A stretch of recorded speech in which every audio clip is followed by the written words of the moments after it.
E as mulheres se organizaram no Comitê Central da União de Mulheres.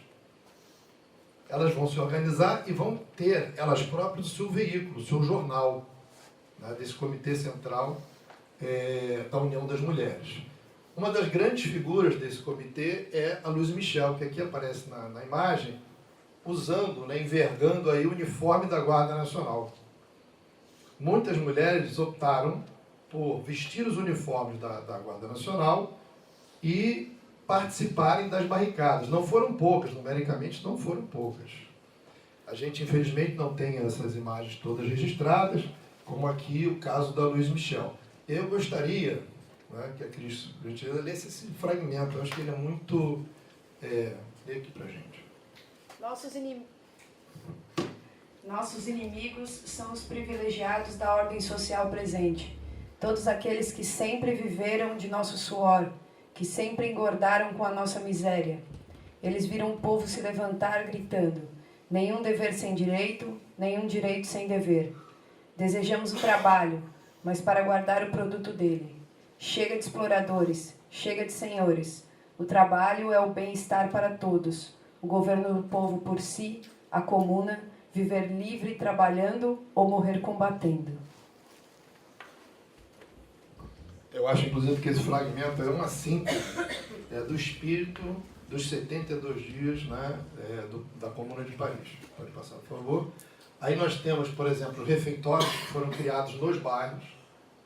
E é uma outra coisa muito importante. Esses refeitórios atendiam principalmente as crianças, os órfãos, muitos órfãos da Guerra Franco-Prussiana e do Cerco Prussiano e também das batalhas que vão ser travadas contra Versalhes.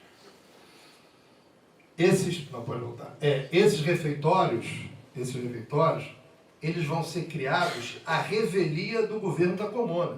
Era mais ou menos assim.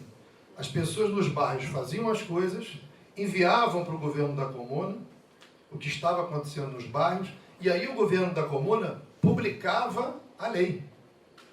Ou seja, as leis elas eram publicadas depois que as coisas já haviam acontecido. As pessoas não atuavam de acordo com a determinação legal. Era a determinação legal que atuava de acordo com o desejo das pessoas nos bairros. Isso era feito de forma autônoma e, da mesma medida, foi criada pela primeira vez, acho eu, na Europa, a escola pública e gratuita para a classe trabalhadora e pela classe trabalhadora.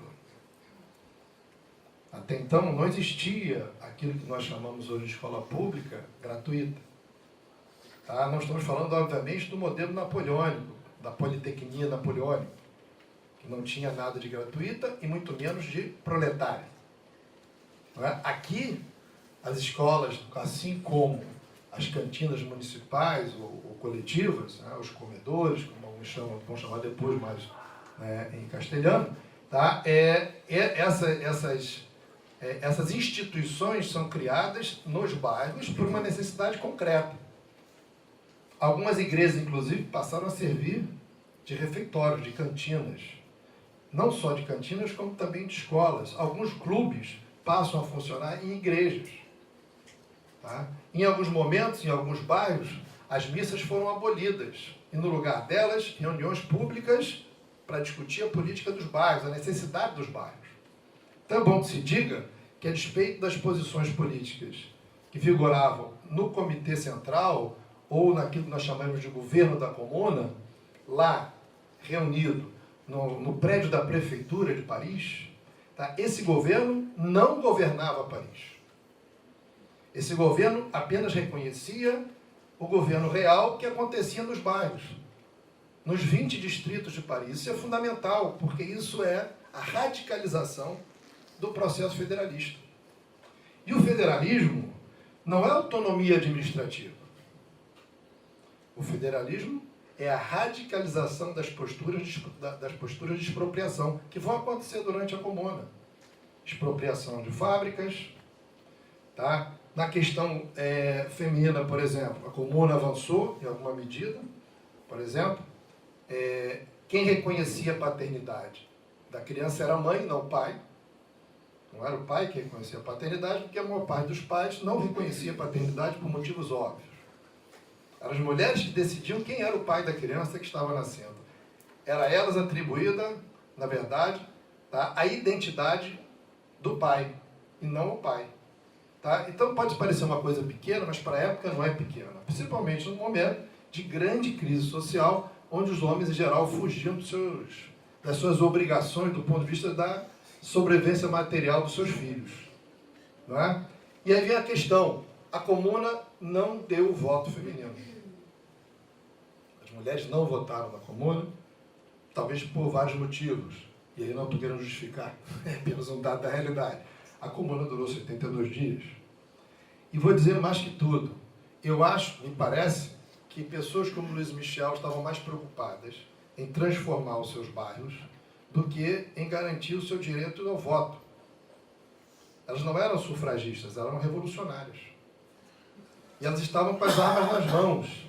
E elas achavam que as armas eram mais eficientes do que as urnas. Não podemos condená-las por isso.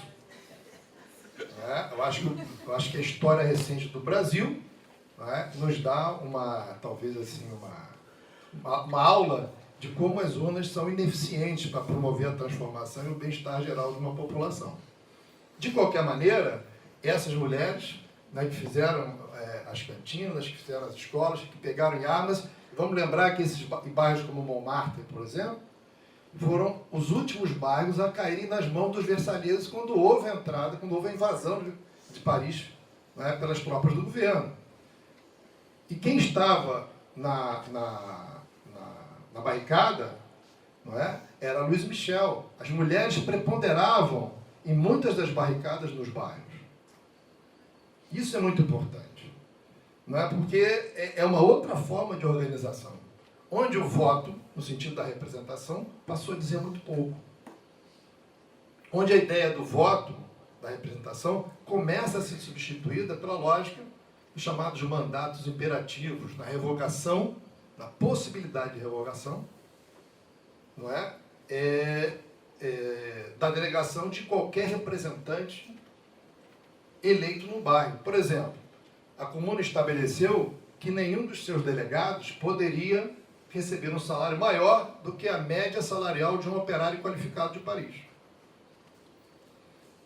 Mais que isso, esse trabalhador, ele não podia sair do bairro, ele não podia transferir residência do bairro que o elegeu, porque ele precisava voltar toda noite para o bairro que o elegeu.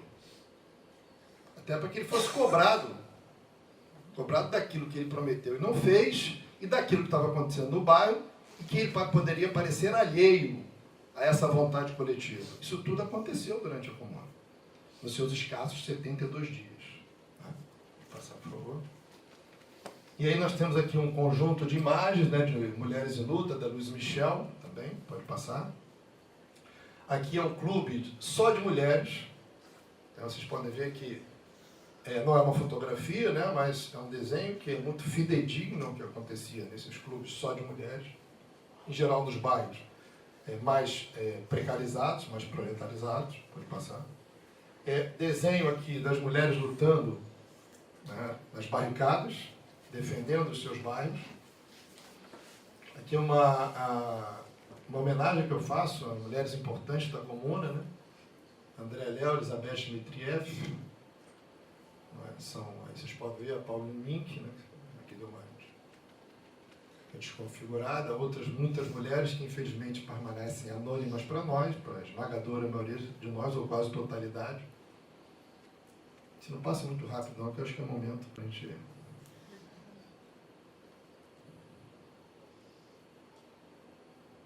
Pode passar.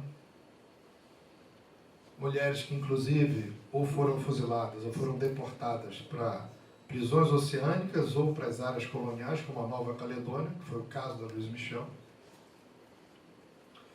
Mais imagens de mulheres indo para a frente de batalha, indo para as barricadas. Aqui são áreas hoje na França onde houve barricadas, defendidas por mulheres. A Luiz Michel aí sendo representada